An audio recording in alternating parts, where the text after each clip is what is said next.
If needlework is your passion, whether you're stitching by hand, machine, or mixing it all up, you're going to want to hear about the Mr. X Stitch Contemporary Needlework Prize 2025.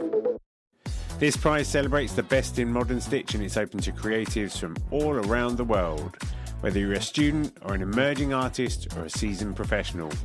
And the best part, you don't have to send your work anywhere. Just upload high-resolution images to a private folder we will send you after you enter.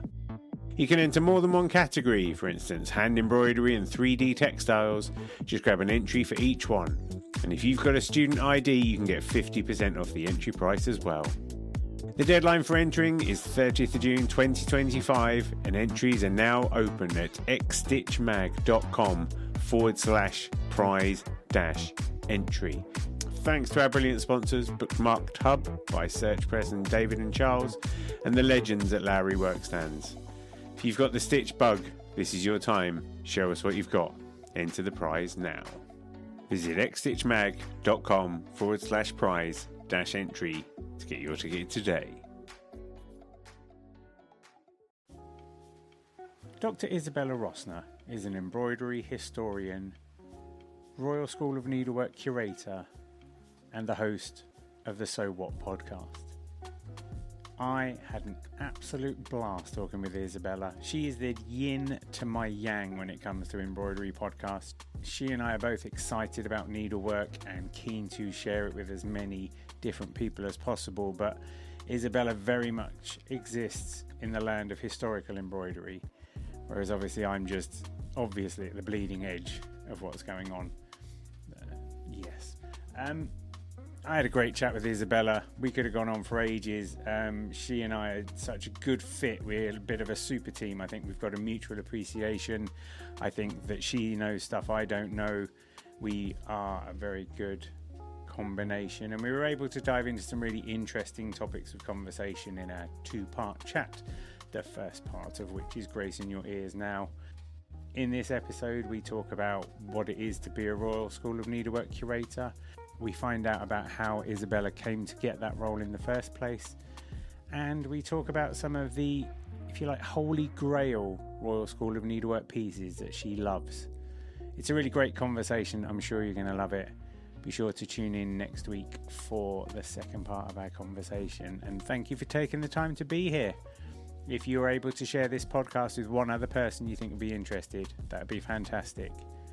But I'm glad to be part of your life. And I'll see you soon. Enjoy the show. If I'm the kingpin of contemporary embroidery, I think of you as like the high priestess of historical embroidery. Thank you. Oh my God, I'm honored, blessed, flattered. Thank you. Because let's face it though, when it comes to like the historical needlework stuff, not only have you got like the best podcast on the planet about that stuff, oh, thank you. That's so forgive nice. me, you're now a curator at the Royal School of Needlework. Hello. Thank you. I mean, I just can't believe it's all happening, to be honest. I am just kind of along for this beautiful ride, and I just am happy to be involved and to get to look at objects all day and talk to people about them. I don't really know how I ended up. I do know how I ended up here, but like it's kind of surreal still. I want the whole story. I'm sitting comfortably, and by that I mean I'm standing comfortably.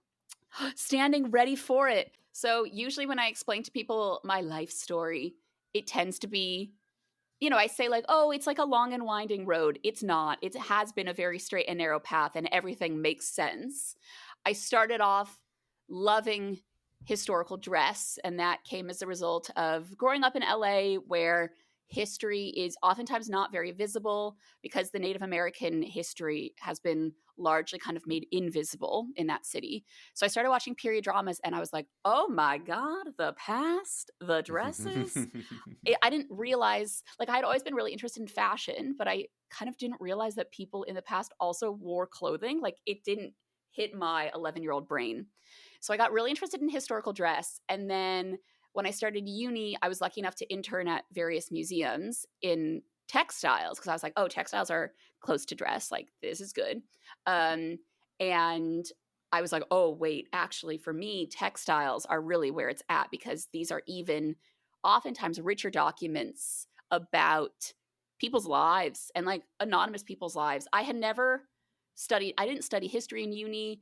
I never thought history was for me because I like didn't care about numbers in war. I didn't care about soldiers. I didn't Mm. care about like economic crises. I was like, oh, what are people like eating, and what are their like what were their hobbies, and what did they feel about their worlds? I was always Mm. interested in the kind of like, I don't know, normal people. What I now realize is called material culture.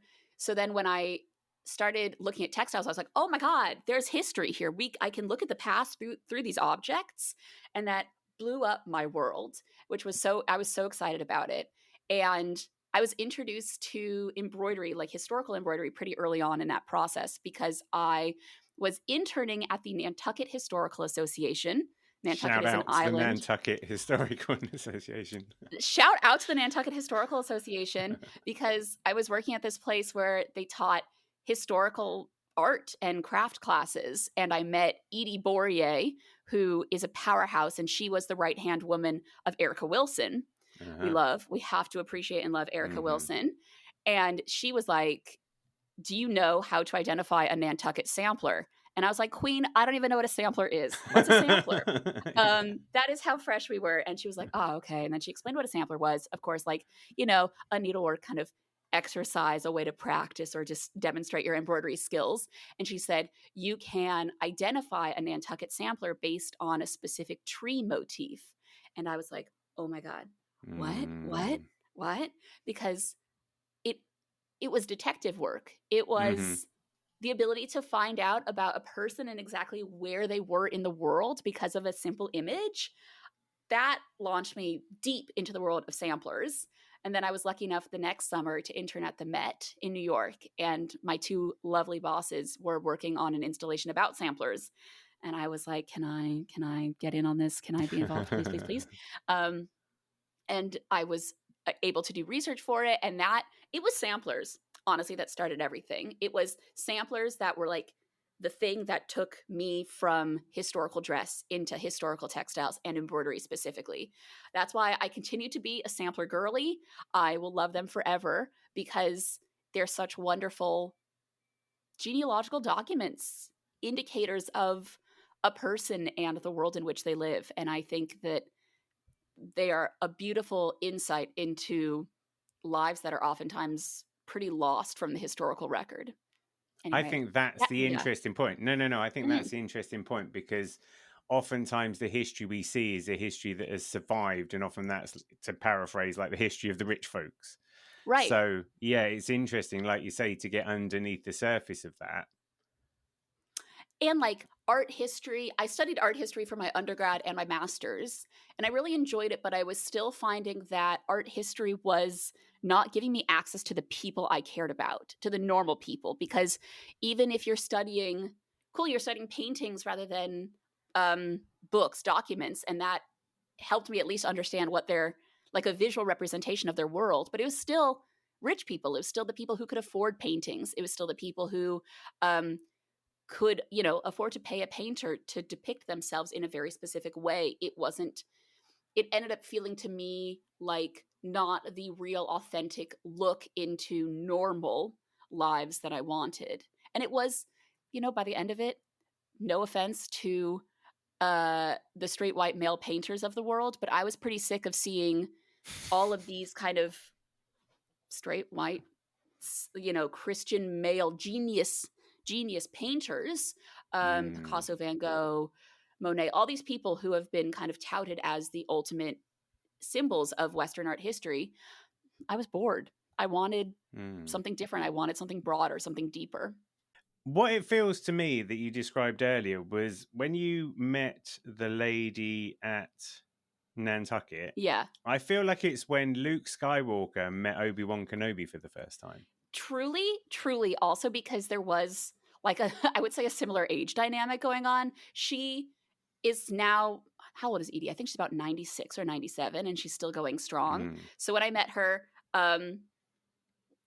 she was, in her later 80s and I was 19 and thought like most 19-year-olds, I thought I knew what was what. And she like exploded my world so hard. And also the full circle nature of all of this is really heartwarming and lovely to me because, you know, she was Erica Wilson's right-hand woman. And Erica Wilson was taught at the Royal School of Needlework, and now I'm at the Royal School of Needlework. And like the fact that my journey really started with Erica Wilson and Nantucket, this place where she spent so much time and where she, you know, taught classes and made her home for so many years. I just, the full circleness of it all. I love it. Shout out to Edie Bourrier. Shout out to Erica Wilson, the RSN. They are the reason I'm here. It's so crazy. Yeah. Yeah. So to jump exactly to the present day, what does being a curator at the Royal School of Needlework actually mean? Being curator at the Royal School of Needlework means digitizing and cataloging our surprisingly large collection.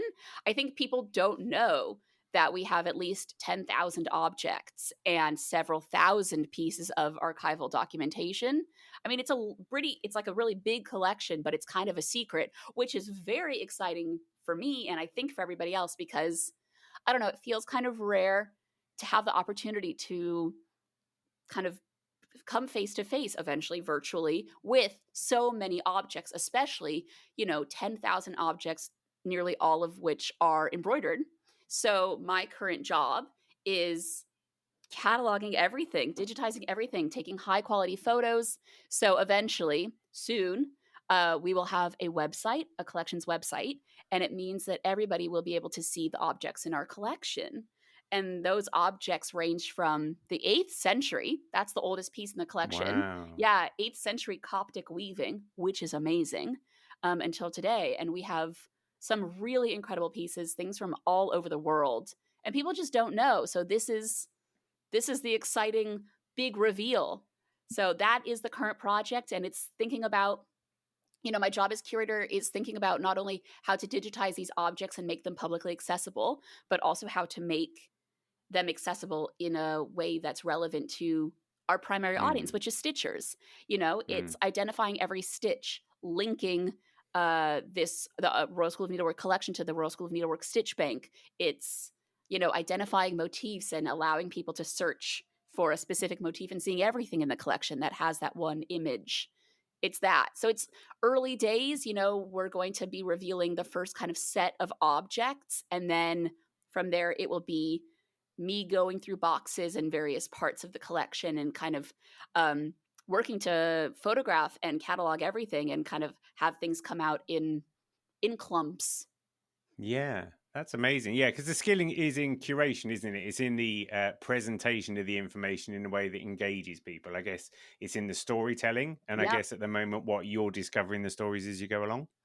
Definitely. And I mean, every day is a different adventure because it's a different object. The first things that are going to go online are a quite varied selection of objects because they represent kind of the breadth and depth of the collection. But it means that when I open a box, I don't know what I'll be seeing that day and what I'll be cataloging. And it's a delicate balance. Like, how do I relay the information that the reader needs to know? Obviously, what it looks like, the materials involved, the stitches involved, but also give them a bit of historical context. This 18th century whitework baby's cap, the reader should probably know that this is not like a one-off, that there was a trend in the 18th century of making corded quilting baby caps and kind of pieces of clothing for babies, children, and women. It's that sort of balance, relaying information to the public in an engaging way while also making sure that I am being efficient enough that I am able to put out loads of information without having to spend tens of hours, hundreds of hours on each object. And I will say that I'm not doing this work alone, luckily. I have a very wonderful team of volunteers who have just started, and we are moving and grooving. We are making progress. We are seeing exciting things, and it's so exciting that the public will eventually be able to see this as well. It feels like every day is like Christmas for you, but when you get a present, you then have to take a lot of photos of the present and really understand what the present is made of and detail it, which probably takes a little bit of the fun out of it. I don't know. Yeah, that's honestly exactly what I say. I say to people, every day does feel like Christmas because I don't know what my presents are going to be, but it does mean that I'm not unwrapping and being like, oh my God, thank you so much. I am like unwrapping and I'm like, okay. What's happening here? Spending a lot of time with each object.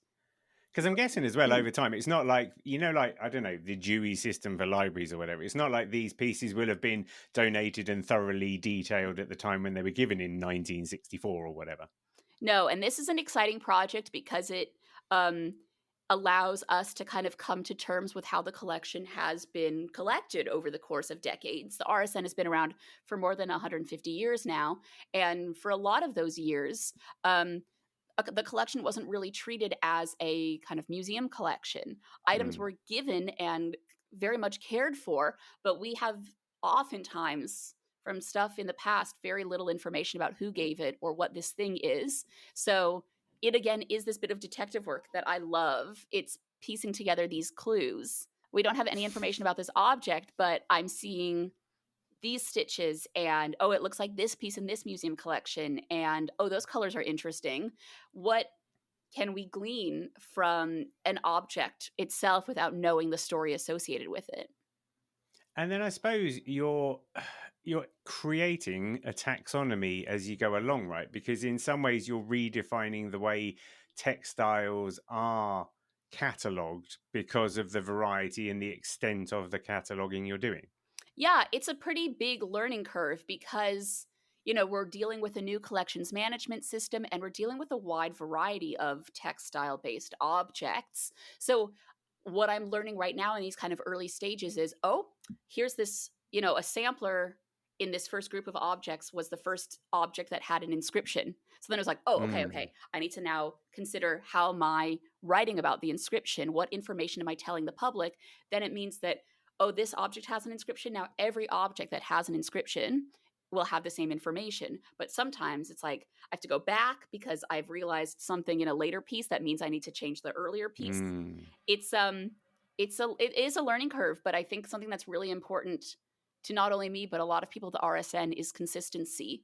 We want people to be able to engage with these objects and see the stitches and have a really good glimpse of these objects, but also know what kind of information they're expecting when they click on an object entry. I want people to know that they should expect a thorough description, a list of stitches and techniques and motifs. And also, if there's a maker, we're going to list that. If there's a place where it was made, we will list that. It's about being thorough and consistent. Sorry, something just fell off the table. That's cool. So I have Jamie Chalmers voice, and I think I have a Mr. X Stitch voice, which is a bit more. I once got ChatGPT to write something in the style of Mr. X Stitch, and it was very alliterative. And I was all like, "Hey, dudes, this and that and the other," and I was just like, "I'm not sure I entirely sound like that." But bang on yourself. Do you have an Isabella voice and a Curator voice? Oh, that's a good question. I think they're one and the same. And I think perhaps that is because it's still quite early days for me at the RSN. And because despite having just finished a PhD, I think I don't speak or really act in a buttoned up, very formal way. Mostly because I will be getting you some of those pince-nez glasses. That's I feel right. like you need just some of like those right down just on here. the end of the note. Yeah. Got to get a blazer with like elbow patches. Level 100%. up into my academic self. I can't do it. I think I've tried. I think I have tried to sound really like professional and put together and not the excitable kind of chaotic person I am. But the chaos comes through no matter what, and the excitement comes through no matter what. So it means that what people see and hear and get with me as curator of this collection is also what they see, hear, and get with me just kind of out in the world.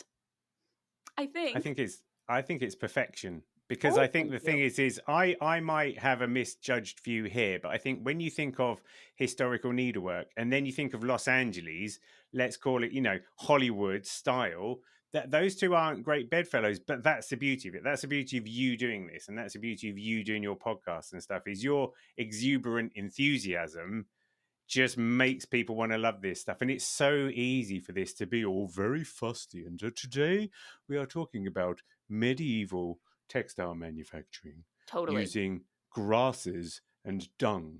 It's quite easy to be that, isn't it? But you're not that, and that's the best thing ever.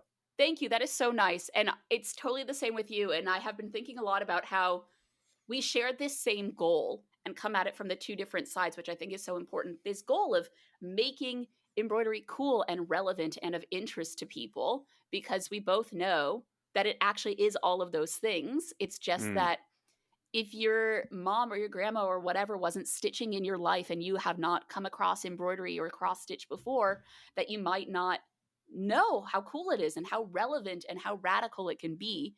So I really appreciate the work that you do and the way you present it to the world, because I think, I do the historic stuff and that's exciting as well, but it's so important to talk about what's happening now because it's such a rich area.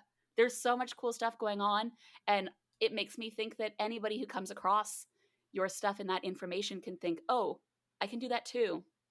I can partake in this. I can be part of this, really cool rich world of art and community."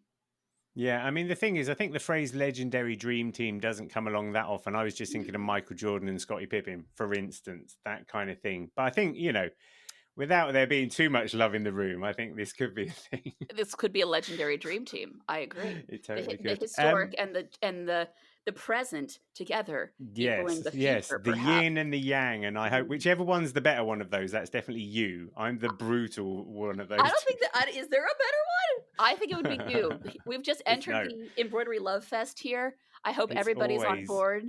I'm just happy to be involved. I'm loving it. As a girl dad, I know that whatever the feminine option is, that's always the best option. End of story. I know my very place. good girl dad adding of you. So in your time as a curator, then can you give me examples of maybe like 3 or 4 things that you've been like, holy moly, these are the best things I've ever seen in my life? Yeah. Okay. So number 1 is this family group of needlework that has come into the collection fairly recently, and the pieces are largely from around 1730, and they are a holy moly, this is the best thing ever, because the color is unbelievable. It's perfect. It's like these things have never seen the light of day. They are professionally embroidered. It's a little boy's waistcoat and like a kind of unstitched pair of women's jumps and a pair of cuffs. And the stitching is impeccable, professionally done. Love it. Amazing shading, super good. And the color makes it so much better because we're seeing things like these yellows and these purples that just like don't really survive anymore. And it's what I say all the time when talking about historic embroidery. I think people think of the past. I certainly for a long time thought of the past as, simpler, gentler, more sophisticated, because quite beige. Right, beige, right? And like really like pastel and like classy. And what's helpful to realize, and what you can realize through some historic embroidery, is that no, it was not. People have always loved color. People have always been kind of garish. People have always chosen oftentimes the brightest, most vibrant tones they could. And these pieces of embroidery from this family group, amazing. It really gives us such an insight into how bright the past was and how beautifully stitched it was too. So that's one. Another one, oh my God. Okay. So my thesis was on Quaker women's art, needlework, waxwork, and shellwork before 1800. Not a Quaker, just kind of hyped to be here, Too noisy to be a Quaker, quite frankly. Oh my God. I can't, literally never in my life have I been able to sit in silence. Impossible. I think their vibes are amazing, and I think their art is amazing as well. So I love to kind of be an onlooker. But one of the things I talked about a lot in my thesis is Ackworth School, because contemporary stitchers, a lot of them know about these like medallion style samplers. They're really popular as kits. These like standalone motifs, with frames that are octagons or kind of floral wreaths and images like geometric little symbols and squirrels and swans. It's very typical of Quaker needlework from the early 19th century on. And for a long time, people thought that this style, which became so deeply tied to Quakerism, came out of this school called Ackworth, which was founded in 1779 in Pontefract, Yorkshire. And that school simply kind of made the style more popular. They didn't invent this style, but those samplers from Ackworth School are a huge deal. These medallion samplers. The RSN has the oldest known medallion sampler from Ackworth School, which is crazy.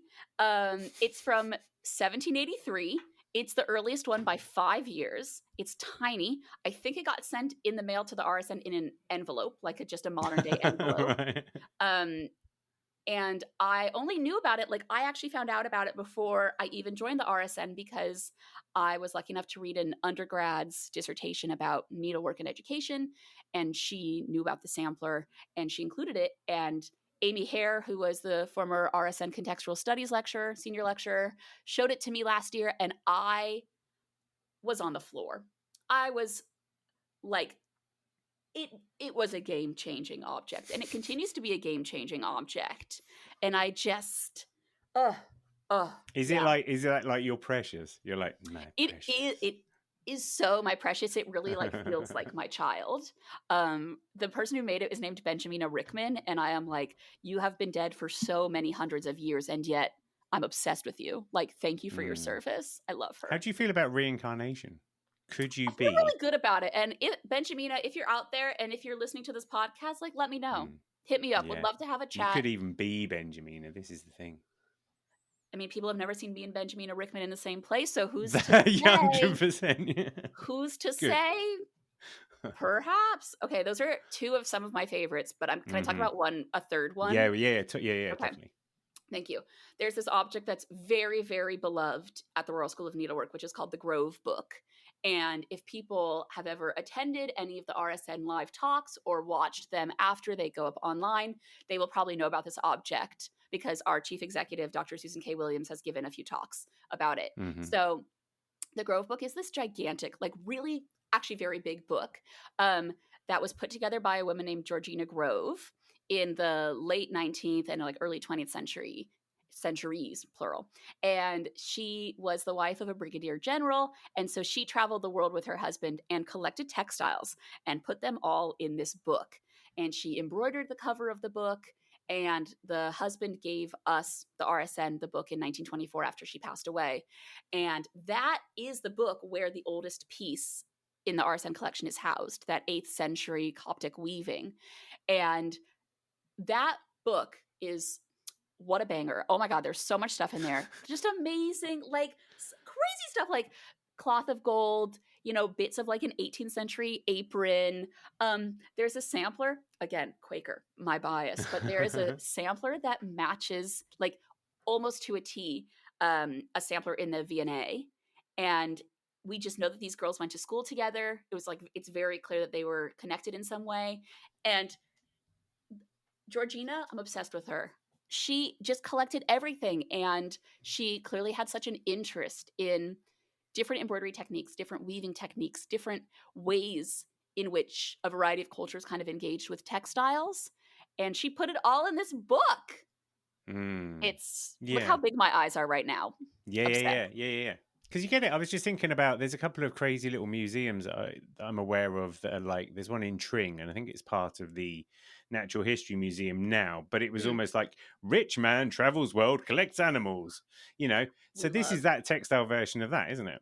Yeah. And it's part of this larger world of wealthy, oftentimes European or American women traveling the world in the kind of Victorian, Edwardian periods and engaging with textiles. There's a woman who did this a few decades later with samplers, and she donated all of them to the Met. And they're like, she donated like, I don't know, 500 samplers or something huge. And it was clear that she had gone around England, she had gone around places like maybe even Germany and the US collecting this thing that she was so passionate about.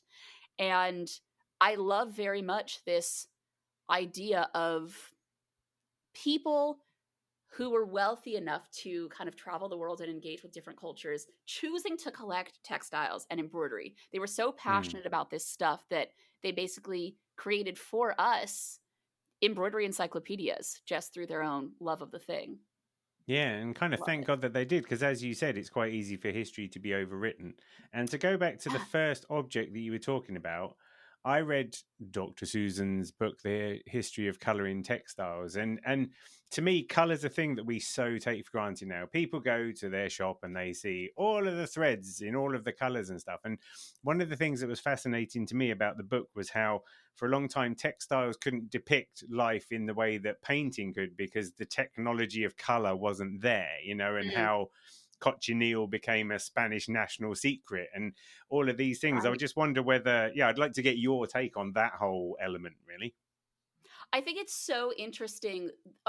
So I think Dr. K. Williams is really an expert when it comes to dyes, and I'm just kind of along for the ride, learning from her and not knowing very I'm not much going to about dyes. say she's Yoda, but the analogy. She's She's certainly up there. she's certainly Yoda adjacent, if not straight up Yoda herself. Love you, Dr. Susan. Love you. I would love to be Yoda adjacent. I don't know anything about dyes other than what I see with historic embroidery, and I see things like purples not surviving and reds fading into tans, and like I see a lot of the damage of time on dyes and on textiles. But one of the things I love about embroidery, the stuff that I look at, is that oftentimes the front and back tell really different stories when it comes to those colors and when it comes to kind of this object's journey. The front is so often faded because it's been on display on a wall. It's been maybe framed and put on a wall, but the back tells a completely different story. It tells the story of what this thing likely originally looked like. The colors are so bright, and with that, we see not only these colors, but we see the stitches. Did this person have access to a lot of material? Like, was she or he just kind of vibing and kind of bopping the threads all over the place? Or was there an emphasis on really fine, delicate, and skilled stitching, or a kind of investment in being economical with the thread? So are you seeing like a much more precise kind of map of stitches on the back in these bright colors? I think that overlap of color and stitch when it comes to the historical pieces is really interesting. But yeah, it's just so apparent to me that we and when I say we, I mean me, we view the past as a different country. We view the past as a different world. But really we've always been the same, and we've loved color, and we are in a different world now because we have all of these artificial dyes in every possible color, and that was not the case for people hundreds of years ago. But the thing that shocks me so much about some of that is they were achieving highlighter yellow and highlighter pink bright colors, like really, really bright stuff with natural pigmentation. I do not know how. I would love to know how. But I really, tied to my belief that the past was like classier, which is not correct at all, was my belief. Yeah, was my belief that colors couldn't get that bright. And the needlework says that is not the case at all. That's really cool. That's really cool. Let's talk about that. Let's talk about, so your interest in normal life from history. A lot of people will now be thinking Bridgerton is history, that kind of thing, isn't it? Yes. The Crown is history. Yes. How has your perspective changed on that concept? What do you know about normal life back in the day that would be interesting? I feel like, okay, so I'm going to talk about Quakers because I always do. But I think they're a pretty interesting indicator of how we perceive normal people in the past versus how normal people in the past actually were. So I, as a non-Quaker, thought Quakers were like the Quaker oatmeal man, like Puritan. I knew that they had come to America because there was I had been taught that Quakers kind of came to Pennsylvania because of religious persecution. And they, kind of settled in an area that was obviously already settled in by Native Americans, but they founded the state of Pennsylvania. And I was like, oh, they're like the Mayflower people just a bit later. They are like kind of Amish adjacent. They're out, separated from the world. That is so totally what I thought. And I think that's what most people think. And that is also, in my experience, a lot of what Quakers themselves are taught, that they were always exceptional and apart from the wider world. But what studying their needlework has told me is, nope, not that at all. The difference between the needlework and the written word, the difference between object and document is crazy. They are diametrically opposed because Quakers were writing from the very beginning about the value of teaching your children away from the world's children, teaching being taught by Quaker teachers not using certain thread colors. You're not going to make turkey work. Don't do turkey work. Don't make unnecessary needle lace in your baby linens, all of this stuff. But they were doing everything. They were doing all of that. And they were oftentimes using and creating needlework that was even more decorative than their non-Quaker counterparts. And what that has taught me about normal people is that I feel like when I think about people in the past, for a long time, I always thought of them as being their identities. Being a Quaker was, in my head, more important than everything else for them. And that being a Quaker dictated everything. And because Quakers were opposed to excess and were kind of really dedicated to plainness in dress and speech and behavior, I thought, okay, their needlework is going to be plain as well. Because that's not the case, it makes me realize Quakers were people too. Like people are walking contradictions. People are complicated. People have loves and things that don't align well with their politics or their communities. It has made me realize that normal people are as complicated as we are today. Like the fact that I was a vegetarian for 6 years, except I ate bacon. Very a real contradictory move. Therefore, I was not a vegetarian, right? Yeah, 100%. That's what that means. Yeah. Yeah. So I was not. But I was a bacon exclusive meat eater. But like, it's the same thing. Like, these Quakers were being taught something and said, nope, like that's not that relevant to me, or I actually want to be kind of having a different relationship to needlework, a different relationship to stitch than what is being said to me. Just shows that normal people, they're not black and white. We aren't black and white. They're really complicated.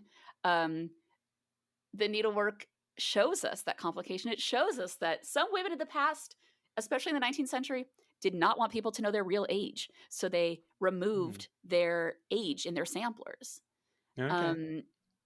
There's this example. I work in addition to the RSN, I work at Whitney Antiques, which has the largest stock of early modern needlework, and I guess schoolgirl needlework in the world, probably. It's certainly in Britain. And there's a sampler there made by a girl named Rachel S. Cooper in the 19th century, and it's perfect. It's in really good shape, except for where she just removed her age, because you just know it was like 1860, and she did not want people to know whether she was 30 or 40. And I find that, I don't know, relatable. Like, I see that in people now. Thanks for joining me on another Needle Exchange. I hope you enjoyed the show. I'd love to hear from you, so feel free to email hello@needle.exchange, that's NEEDL.exchange, with any thoughts, comments or feedback. And if you want to keep up with all the news, sign up to the Needle Exchange mailing list at bit.ly/NeedleExchange. See you next time.